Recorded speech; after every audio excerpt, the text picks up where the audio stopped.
Banyak yang lebih afdol, yang lebih alim untuk memberikan ceramah. Nah ini sangu mungkin bisa buat ibu-ibu atau para pemudi ya. Satu ketika Nabi Muhammad Shallallahu Alaihi Wasallam mengumpulkan para ibu-ibu ya. Ibu-ibu diperintahkan suruh kumpul sama Nabi Muhammad. Pada satu saat di satu riwayat kumpul ini. Sahabat manggil para ibu-ibu ya, istrinya para sahabat, anak-anak perempuan para sahabat dikumpulkan jadi satu perkumpulan. Terus Rasulullah bersabda di situ, wahai para wanita, ya, ini bisa dibawa pulang ya. Ini luar biasa, ini hadis Nabi Muhammad luar biasa. Wahai para wanita, apabila si muadzin, yang namanya Bilal ya, apabila Bilal mengatakan sesuatu dalam adzannya, maka ucapkanlah seperti apa yang dia ucapkan ya. Apabila Bilal ini mengucapkan dalam adzannya kata-kata adzan maksudnya ya, maka ucapkanlah seperti yang dia katakan.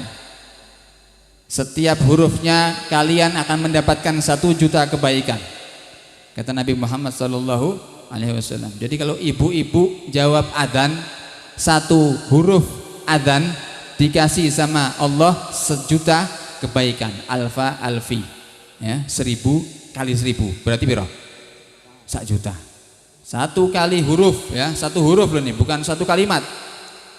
Jadi kalau seorang wanita, ibu-ibu di rumahnya ketika mendengar azan dijawab seperti apa yang Bilal sebutkan ya, muadzin speaker murup ya, Allahu Akbar Allahu Akbar, langsung ibu-ibu ini jawab Allahu Akbar Allahu Akbar.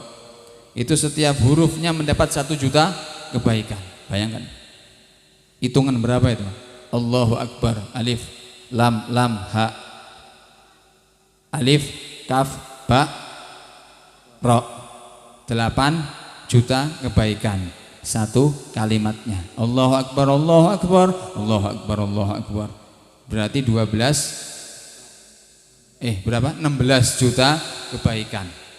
Itu bisa diperoleh sama seorang wanita di dalam rumahnya, ibadah yang enteng cuman nyaut omongannya muadzin, dapat pahala berpuluh-puluh juta kebaikan. Nikmat apa nikmat? Sambil masa Allah Akbar Allah Akbar Allah Akbar Allah Akbar. Itu masakannya Bu, beda sama orang yang tidak jawab adzan. Kenikmatannya beda. Resep bumbune iki beda. Orang yang sholawat, orang yang adzan, jawab adzan, orang yang ibadah, orang yang zikir, subhanallah, subhanallah. Mbek ngaduk-ngaduk sope, jadi enak sope. Sing maune ora enak, jadi enak. Utang akeh nek sholawat akeh insyaallah dilunasi sama Allah Ta'ala. Tapi niat bayar gitu. Nah, jadi kalau seorang wanita itu jawab adzan, adzannya Bilal, pahalanya apa? 1 huruf 1 juta kebaikan. Terus Sayyidina Umar ngomong, ya Rasulullah, itu buat perempuan, terus gimana laki-laki? Kata Rasulullah, kalau perempuan 1 bagian, laki-laki 2 bagian, berarti 2 juta. Eman-eman ndak jawab adzan. Eman-eman. Ibadah yang ndak pakai modal nggih. Cuman modal abab. Modal apa?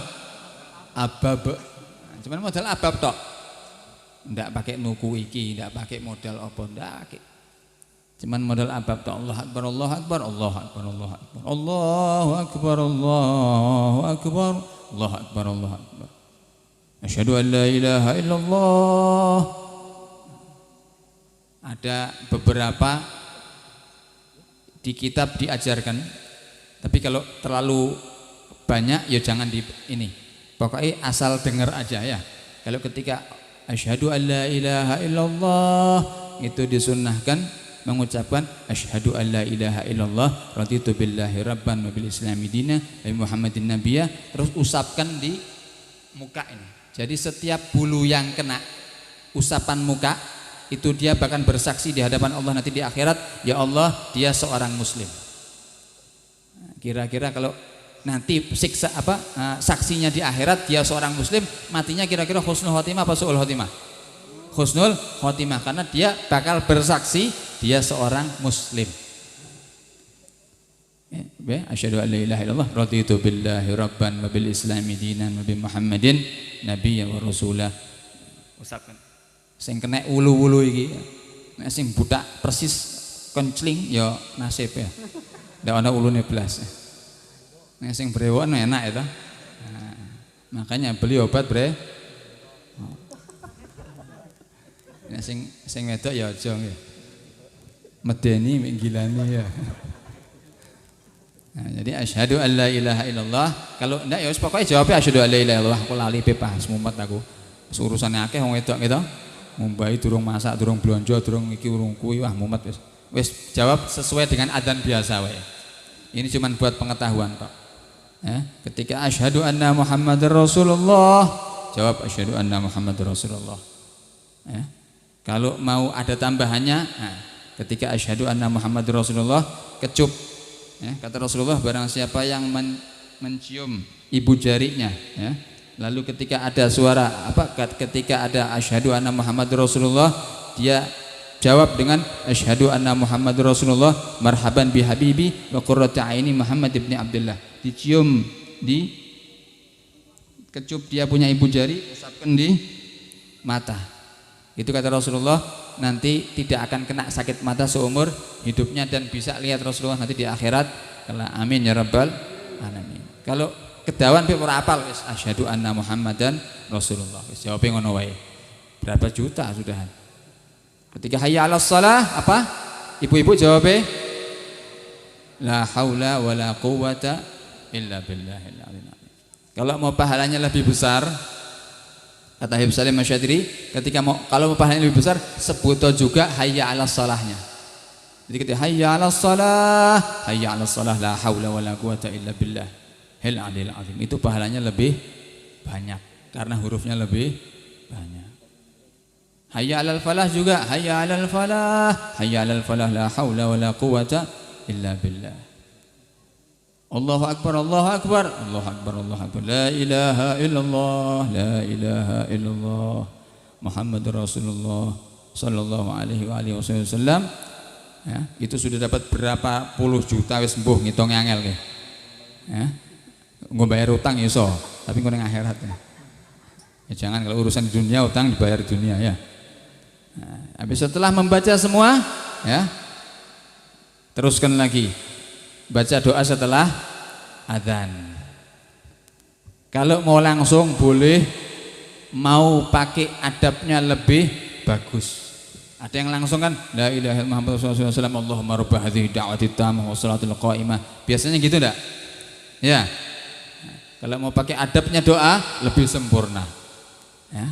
Ketika la ilaha illallah Muhammadur Rasulullah sallallahu alaihi wasallam, bismillahirrahmanirrahim, alhamdulillahirabbil alamin, Allahumma shalli ala sayyidina Muhammad wa ala ali sayyidina Muhammad, Allahumma rabb hadhihi da'wati tammah wassalati, sampai selesai. Jadi adabnya doa itu pertama baca bismillah, terus hamdallah, terus selawat kepada Rasulullah, baru baca doanya. Itu adabnya berdoa. Nah, kita pakai adabnya doa. Ya, karena sudah tahu, mulai besok subuh ya, kita baca sesuai dengan yang kita pelajari malam hari ini. Amin ya rabbal alamin. Insyaallah. Nggih Bu nggih. Pun ngantuk Bu? Pun sami. Nah, sekarang ya. Jadi pelajaran yang diambil dari hadis tadi kita baca sesuai dengan apa yang Bilal sebutkan. Kalau mau kasih tambahan ya kasih tambahan, kalau enggak ya sudah ya, sesuai dengan apa yang Bilal katakan. Ya. Sudah jam berapa, Lik? Jam 10 ya, sudah cukup. Mau tak kasih cerita enggak, Bu? Mau dikasih cerita ya? Nah, tak kasih cerita satu. Ini biar ibu-ibu ki nek dikek mbek bapak piro wae iki ikhlas. Lilo ya, sing seneng bapak ini ya. Nah, ibu-ibu rodok, wah iki ra tuku emas aku.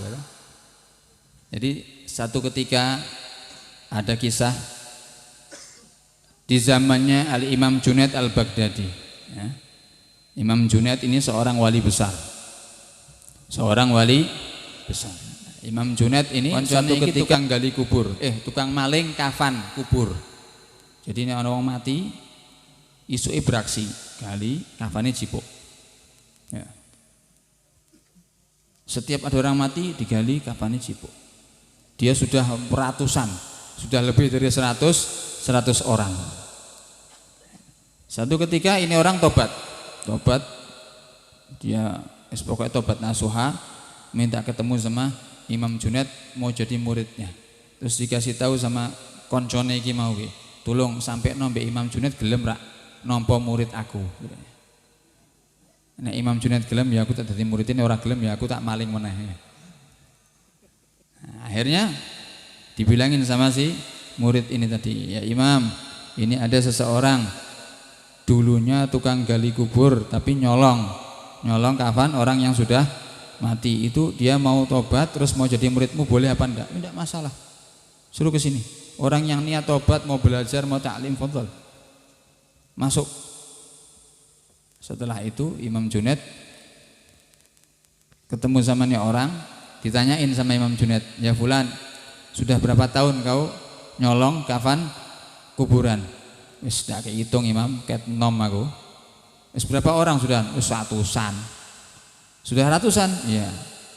Aku mau tanya, selama engkau mencuri kain kafan itu, ada kejadian-kejadian aneh apa enggak pada mayit-mayit yang engkau curi? Kata Imam Junaid apa? Ada enggak kejadian yang aneh selama engkau nyolong kain kafan? Kata si pencuri ini yang sudah tobat ini, banyak ya Imam.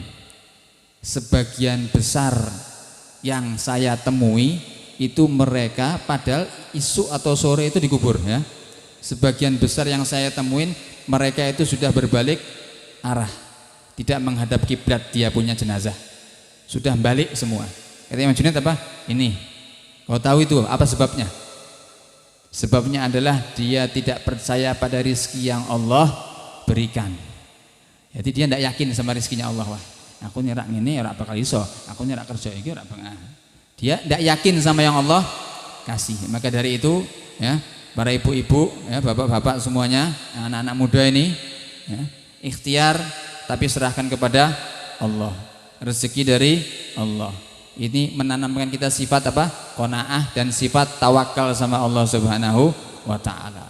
Jadi kalau orang yang tidak yakin rezekinya sama Allah, berusaha dia menganggap ini semua gara-gara keahlianku, gara-gara kepintaranku, anak sarjana, aku bisa nyari duit banyak, aku kerjane iki, aku bisa golek duit ini, aku otaknya pintar, bisa menghasilkan program-program yang menghasilkan uang. Jadi dia mensandarkan dia punya kepintaran untuk mendapatkan rezekinya Allah Subhanahu wa taala. Ya yang ini nih, yang bahayanya yang seperti ini.